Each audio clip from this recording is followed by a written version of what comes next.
자, 우리 구역 공과 하겠습니다. 17광인데요. 하나님의 백성이 본받지 말아야 할 이 세상의 성문화입니다. 레위기 18장에는 이 세상의 이 성문화에 대한 하나님의 말씀의 그 금지 조항들이 이렇게 기록이 되어 있죠. 그래서 1절부터 쭉 읽어보면 이 세상의 성문화가 얼마나 이렇게 타락한 면모를 보이고 있는가 하는 것을 알 수가 있고, 그 시대에도 이런 일들이 금지된 것을 보면 지금도 그렇지만 그 시대도 역시 죄악된 세상 속에서는 이런 타락한 문화가 이렇게 아주 득세를 하고 있다, 그 문화를 이루고 있다 하는 것을 알 수가 있습니다. 하나님께서 우리를 부르셔서 이 하나님의 백성으로 삼으신 아주 중요한 이 목적 가운데 하나가 뭡니까? 바로 하나님의 백성답게 살아라 하는 것이죠.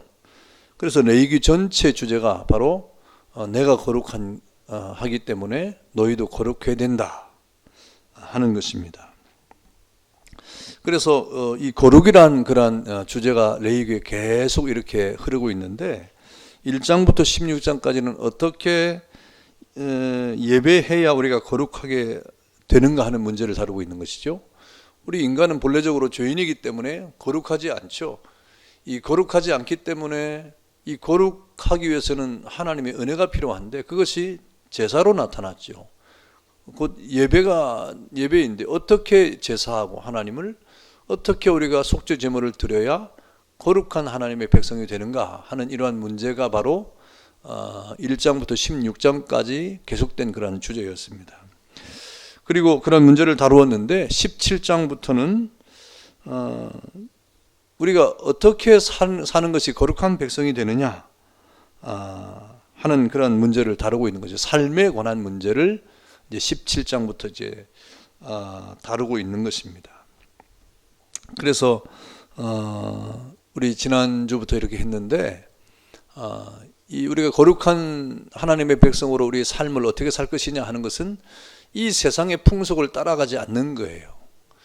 그렇다고 해서 이 세상 풍속이 다 그러면 터봇이 돼야 되느냐? 그렇지 않습니다.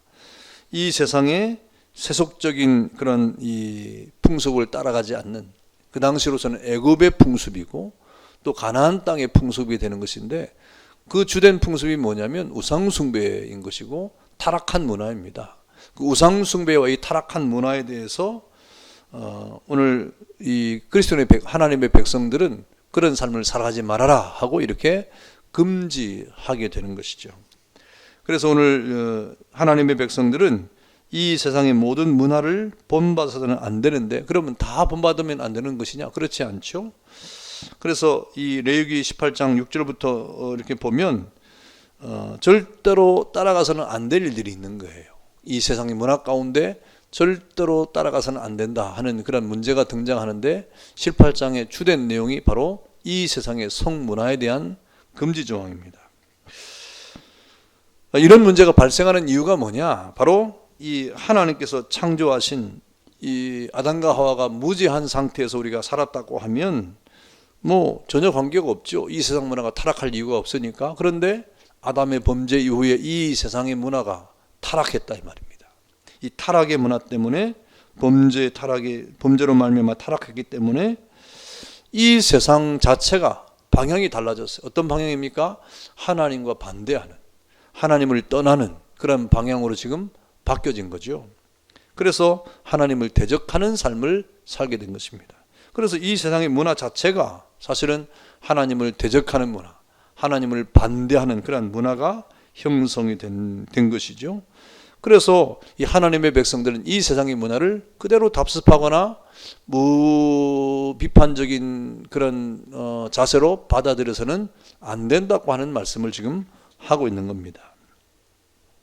그럼에도 불구하고 우리 사람들은 하나님의 형상으로 지음을 받았고 우리가 죄인으로 말미암아 타락했는데 여전히 우리 속에는 종교성이 남아있죠. 그리고 도덕성이 남아있습니다. 그래서 이 종교성과 도덕성으로 말미암아 이렇게 사람들이 창출해낸 문화도 있는데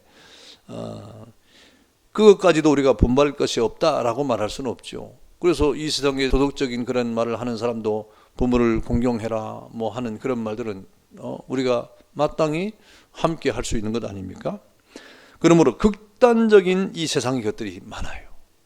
하나님을 떠난 이 죄악의 어떤 문화 가운데 극단적인 그런 것들은 본받아서는 안 된다 하는 것이고, 그래서 우리는 이 하나님의 자녀로서, 백성으로서 이 세상의 문화를 잘 분별할 줄 알아야 되는 것입니다.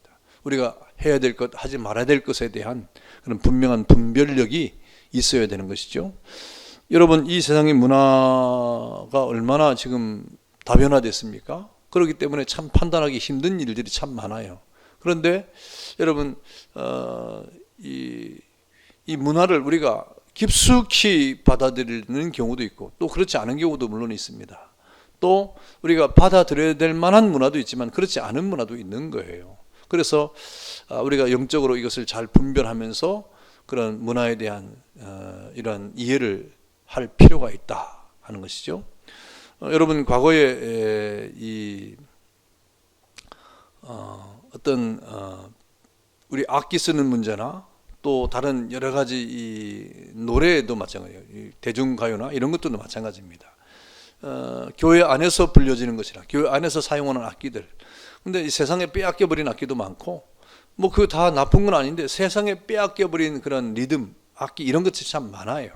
그래서 그런 것들이 교회 안에 들어와서는 안 되는 그런 일들도 있는 겁니다. 그래서 현대 사회에 여러 가지 문화들을 우리가 볼 때 교회 안에서 받아들일 것도 있지만 받아들이지 못할 것도 있다 하는 것들을 우리가 기억하고 이런 것을 영적으로 잘 분별을 해야 될 것입니다.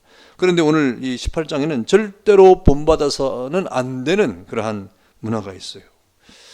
그런 것들이 있는데 이런 것들은 주로 이 가나안의 우상 종교와 관련된 우상 숭배 문화, 그리고 가나안의 아주 문란한 성 문화 때문에 벌어지는 그런 일들입니다. 우리가 몇 주 전에 가나안 땅의 문화에 대해서 잠깐 얘기한 적이 있어요. 그 가나안 땅에 왜 이런 이 문화가 생겼느냐고 할 때 저들은 종교를 통해서 가나안의 종교가 이런 문화를 탄생시켰습니다.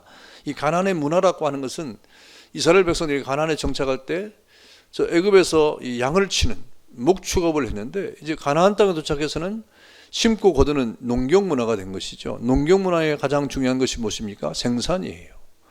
그 생산을 많이 해야 먹고 사는 겁니다. 경제가 풍성한 겁니다. 그래서 그 경제가 풍성한 그런 농경 문화를 이끌려고 하면 뭐 비도 자주 와야 되고 뭐 이런 여러 가지 자연이 뒷받침돼야 되지 않습니까? 그래서 그런 이 자연에 대한 그런 숭배가 벌어지게 되는 것이고, 거기에 제사장이 나타나서 이 하늘에 제사를 드릴 때 비를 내려야 되는데 그 비에 대해서 저들이 생각할 때 무지하니까 그런 겁니다. 영적으로 무지하니까 그런데 비에 대해 생각할 때 이건 신들이 어떤 이 쾌락에 의한 분비물이라고 생각했습니다. 그래서 그 신들을 쾌락적으로 즐겁게 하기 위해서 그 어떤 이 제단의 이 주변에서 성적인 행위가 아주 무분별하게 이렇게 됐던 것이죠. 그것이 문화로 정착이 된 거예요. 그 성문화가 아주 자리를 잡게 된 것이죠. 그래서 이 가나안 땅의 우상 숭배와 이 성문화가 얼마나 이렇게 타락했는가를 우리가 여러 가지 고고학적 발굴을 통해서 알 수가 있는 것이죠. 먼저 레위기 18장 6절부터 쭉 보면 근친 상간을 하지 말아라 그랬습니다. 뭐 여기 보면 7절부터 아주 우리가 입에 담지 못할 여러 가지 성적인 육체적 관계들에 대해서 금지하고 있는데, 물론 이 엄마나 계묘나 또 의붓 형제나 손녀와 외손녀나 또 이복 누이나 또 고모와 이모나 또 백숙모와 며느리와 또 형수나 제수나 의붓 딸이나 손녀나 처제나 처형이나 사촌 이내 촌수 뭐 이런 여러 가지의 관계, 근친, 가족으로 이끌어지는 이런 근친과의 어떤 육체적 관계를 가져서는 안 된다 하고 금하고 있습니다. 이것이 이제 이 그때 가나안 땅에 가나안의 이 종교적 우상 숭배와 더불어서 이 성적인 이 타락의 문화가 아주 많았기 때문에 이런 것들을 이스라엘 백성들이 삶 속에서 보거든요. 문화적으로 보는 거예요. 요즘도 얼마나 그런 문화가 많습니까? 이성적으로 타락한 문화, 이 어떤 그 문화들을 뭐 안 볼래 안 볼 수 없는 그런 환경들이 얼마나 많습니까? 우리 청소년들에게 있어서도. 그러니까 그런 어떤 이 음란 문화나 성적인 문화가 얼마나 많이 개방되어 있어 가지고 이걸 어떻게 절제하거나 이런 것에 대해서 지금 아이들이 너무 침해가 많다 이 말입니다. 그래서 많은 문제가 지금 야기가 되고 있는데 이런 이 문제들을 우리가 하나님 말씀을 통해서 절제할 줄 알아야 됩니다. 자기를 제어하고 절제를 해야 되죠. 그렇다면 아담과 하와가 결혼했을 때는 어땠느냐? 사실은 인류가 아담과 하와 두 사람부터 출발했는데 그 당시에는 아담과 하와가 이때 출발을 했을 때는 다른 사람이 없으니까 아담과 하와가 낳은 이 가인과 아벨, 그리고 아벨이 죽은 다음에 셋이 태어났지 않습니까? 그 다음에 끝난 게 아니에요. 그 다음에 이 아담이 성경에 보니까 창세기 5장 4절에 아담은 셋을 낳은 후에 800년을 지내면서 자녀들을 낳았다. 그러니까 아담과 하와가 낳은 자녀가 몇 명인지는 모릅니다. 몇 명인지는 모릅니다. 대표적으로 이 어떤 하나님의 이 구속의 역사 가운데 두 계통이 이렇게 나타났는데 그것이 가인의 계통과 아벨의 계통, 그 다음에 셋의 계통이 이렇게 우리에게 찾아오죠. 그리고 자녀들이 많이 있었을 것입니다. 어쨌든 그런 자녀들과의 어떤 관계 속에서 그때는 근친 간에 결혼을 할 수밖에 없는 그런 상황이 된 것이죠. 그래서 그것을 통해서 생육하고 번성하고 땅에 충만한 그런 하나님의 명령을 수행했던 것입니다. 그러면서 이제 세월이 흘러가게 된 것이죠. 그런데 오늘 모세 시대에 주어졌던 율법 레위기에 보니까 BC 1450년경에 주어졌는데 이때는 하나님이 그것을 금했어요.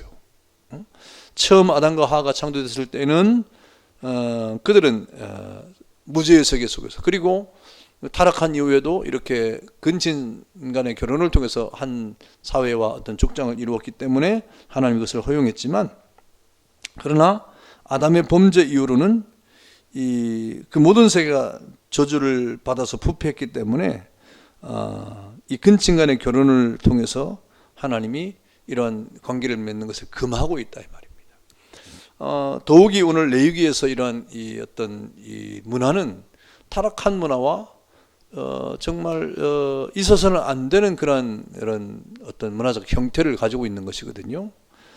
그래서 하나님은 이런 율법을 통해서 금지를 하고 있는 것이고, 실제로 여러분 이 근친 간의 결혼을 통해서는 기형아가 출산될 확률이 아주 높습니다. 과학적으로 증명된 것이죠. 그래서 하나님은 이것을 잘 아셨기 때문에 오늘 본문을 통해서 근친 간의 육체적 관계를 금하고 있다 그랬습니다. 여러분 옛날에 이 합스부르크 왕조라고 하는 지금 오스트레일리아를 중심한 합스부르크 왕조가 약 이렇게 200여 년 동안 있었던 때가 있었습니다. 그 왕조는 자신의 왕조의 혈통을 지키기 위해서 근친상간을 했어요. 근친상간을 한 그 결과 그들의 유전자 속에 아주 변이가 일어났는데, 대표적으로 그런 변이의 어떤 형적이 주걱턱, 이렇게 턱이 늘어나 있는 주걱턱이 형성. 그래서 합스부르크 왕조의 어떤 왕가를 보면 다 턱이 이렇게 주걱턱으로 되어 있습니다. 이렇게 근친상간이 일어났을 때 DNA의 어떤 결합은 기형아가 될 수 있는 확률이 아주 높다 하는 것을 우리가 알 수 있습니다. 그런데 하나님은 이스라엘의 예외적인 경우를 하나 두었는데, 형제가 결혼했는데 자식이 없이 죽으면 그 형이나 동생이 이렇게 그 형제의 가문을 이어주는 일이 생겼죠. 그것을 이제 허락했는데 이것을 수혼법이라고 그랬습니다. 수혼. 그래서 그 가문을 잇기 위해서 그는 단회적으로 허락된 그런 일이었어요. 계속적인 허락이 아니라 단회적으로 허락된 그런 일이었습니다. 그래서 경건한 자손을 위한 이러한 하나님의 예외적인 그런 법도 있지만, 보편적으로 하나님의 나라에서 이 근친 간의 이 결혼은, 육체적 결합은 허락하지 아니했다. 그러나 오늘 본문에 이 세상에 어떤 이 문화를 본받는 일에 대해서 타락한 성문화를 본받지 말라고 하는 의미가 더 강한 것입니다. 타락한 성문화를 우리가 받아들이지 말아야 되는 것을 더 강조하고 있다 하는 것입니다. 자, 내용 연구 보겠습니다. 하나님의 백성들이 절대로 본받아서는 안 되는 세상 문화에 대한 다음 설명 중 맞는 것은 틀린 것은 엑스표하세요 그랬어요. 1번, 이스라엘 백성들이 절대로 따라해서는 안 되는 것들은 가나안의 종교와 관련된 우상숭배 문화와 가나안의 문란한 성문화였다. 맞죠? 예, 맞습니다. 2번, 근친 간의 육체적 관계를 금하셨다. 예, 맞습니다. 세 번째, 아담과 하와 시대에도 근친간의 결혼을 절대적으로 금지되었다. 그건 아니죠. 예. 그때는 아담과 하와와 그 자녀들밖에 없기 때문에 그때는 하나님의 이 생육하고 번성을 하고 하는 이 명령을 행할 때 근친간의 결혼을 할 수밖에 없었던 것이죠. 그 이후에 하나님이 이제 이 세상의 문화를, 타락한 문화에 대한 것에 금지를 할 때 모세를 통하여 이런 율법에 금지를 한 것입니다. 자, 네 번째, 모세에게 율법이 주어지던 BC 1450년경에는 하나님께서 근친간의 결혼을 금지시킨 이유와 아담의 범죄는 아무런 관계가 없다. 관계가 있죠. 예. 아담의 범죄 이후에 타락한 세상에 벌어지는 그러한 타락한 문화 가운데 근친간에 이런 문란한 육체적 관계들이 있었기 때문에 이것은 하나님이 금한 것이죠. 범죄 이후에. 그러니 아담의 범죄와 아무런 관련이 없는 것이 아니라 아주 밀접한 관계가 있는 겁니다. 자, 그러니까 아니죠. 자, 5번. 아담의 범죄 후에 이 세상은 저주를 받아 부패하고 타락하여 고통과 죽음의 지배를 받게 되었습니다. 그 결과 근친간의 결혼을 통해서는 기형아가 출생할 확률이 시간이 지날수록 점점점 높아지게 되었다. 예, 맞죠. 그것이 과학적으로 증명이 됐고 역사적으로 이렇게 우리에게 보여지고 있는 것입니다. 예, 토론과 적용 보겠습니다. 이 세상 문화에 대해서 우리는 어떤 자세를 취해야 되는지 생각해 보자 그랬어요. 여러분, 이 세상 문화, 굳이 이 성문화에 관한 것 이외에도 이 세상의 문화가 얼마나 여러분 비성경적인 것이 많은지 모릅니다. 그러니까 우리가 이 세상의 문화를 대할 때 우리가 늘 성경적인, 그러면서 하나님의 뜻을 이루어갈 만한 그러한 어떤 태도를 가지고 문화를 접해야 되고 그 영적인 분별력을 가져야 됩니다. 무분별하게 전혀 비판적이지 않게 세상의 문화를 받는 것이 아니라 우리가 영적인 분별력을 가지고 문화를 이렇게 이해를 하고 또 이 세상의 문화를 우리가 접해야 된다 하는 것이죠. 여러분, 이 세상의 문화를 통해서 우리에게 오는 이 폐해가 너무나 큽니다. 짧은 시간에 다 말씀드릴 수 없지만 이 문화라고 하는 것이 이 세상 사람들의 생각을, 그리고 그 의식을, 그리고 삶을 이렇게 대변하는 것이기 때문에 이 세속의 문화는 그 죄의 문화이거든요. 그러므로 우리가 영적인 분별력이 없이 이런 문화를 모멸하게 받으면 우리가 큰 영적인 손해를 보는 경우가 참 많습니다. 우리가 늘 깨어 있어야 되겠죠. 감사합니다. 기도하겠습니다. 자비하신 아버지 하나님, 은혜를 감사합니다. 이 세상에 하나님의 백성들이 본받지 말아야 될 그런 문화가 있습니다. 그 가운데 가장 심각한 것이 오늘 본문의 성문화라고 했습니다.